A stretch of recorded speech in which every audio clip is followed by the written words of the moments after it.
दोस्तों, स्वागत है आपका टीवी 30 में। मैं हूं आपके साथ आशुतोष। दोस्तों, बात करेंगे हम महाराष्ट्र की राजनीति के बारे में।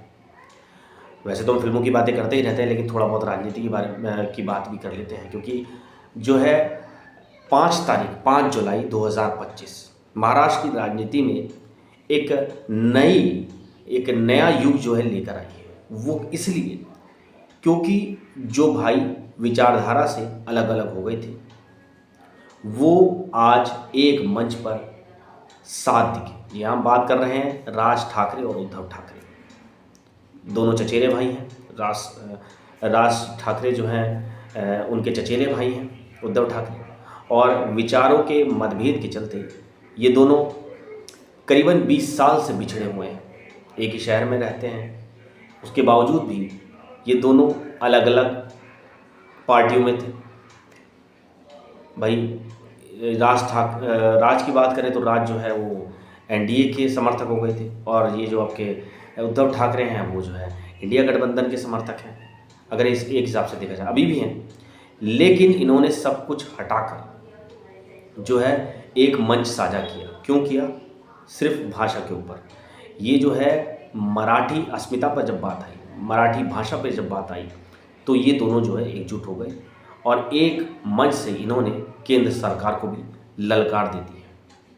और राज ठाकरे ने तो ये तक कहा है कि भाई हम आज जो एक मंच पे खड़े हैं, ये कोई नहीं कर पाया, बाला साहब ठाकरे भी नहीं कर पाए। ये हुआ है सिर्फ एक शख्स की वजह से, जिनका नाम है देवेंद्र फडणवीस की वजह से आज हम जो है एक मंच पर एक साथ आए हैं। और उन्होंने ये भी बताया कि अगर मराठी यानी कि उनकी भाषा पर और महाराष्ट्र पर अगर कोई भी ऐसी चीज़ आती है तो वो साथ हमेशा खड़े रहेंगे। इसके अलावा उन्होंने कहा कि ये कोई पॉलिटिकल वो नहीं है, एजेंडा नहीं है, वो सिर्फ भाषा की वजह से साथ आए, क्योंकि भाषा एक ऐसी चीज़ है जो सभी मराठियों को एक साथ जोड़कर रखती है। अगर भाषा ही नहीं होती तो वो सब एकत्र यानी कि इकट्ठे नहीं होते। और इन दोनों को बहुत अच्छा समर्थन मिला दोस्तों। आज उन्होंने रैली को संबोधित किया दोनों ने एक मंच से, और जहां खूब लोगों का इन्हें प्यार मिला, सम्मान मिला और समर्थन मिला। तो दोस्तों, वहीं इन्होंने मंच से काफ़ी कुछ जो है तंज किया, केंद्र सरकार पर भी किया और जो है वहाँ की राज्य सरकार पर भी किया। और राज ठाकरे ने कहा कि सरकार पता नहीं कहाँ से नया फंडा ले आई है त्रिभाषाओं का, कि हिंदी को हमारे ऊपर थोपा जा रहा है। ये राज ठाकरे ने कहा, लेकिन हम ऐसा होने नहीं देंगे।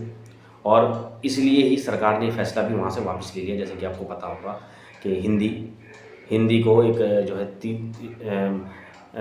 एक भाषा, ज़रूरी भाषा बनाने का जो फंडा था।